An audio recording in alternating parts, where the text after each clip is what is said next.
అందరికీ నమస్కారం. మన ఛానల్ సుదర్శన హోమియోకి స్వాగతం. నేను డాక్టర్ శ్రావ్య. ఈరోజు మనం ఒక ముఖ్యమైన ఆరోగ్య అంశం గురించి మాట్లాడుకోబోతున్నాం. అది ఆర్థరైటిస్.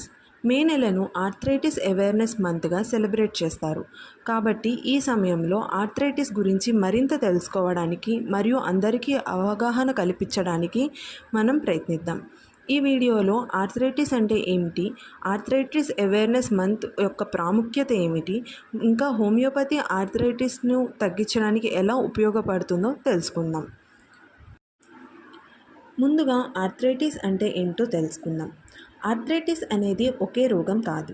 ఇది 100కి పైగా జాయింట్ డిసీజెస్ మరియు కండిషన్స్ను కవర్ చేసే ఒక పదం. ఇందులో కామన్గా మనం చూసే arthritis, osteo arthritis, rheumatoid arthritis, ఇంకా గౌట్. వీటిలో మనం కామన్గా చూసే సిమ్టమ్స్ నొప్పి మరియు ఇన్ఫ్లమేషన్, ఇంకా స్టిఫ్నెస్.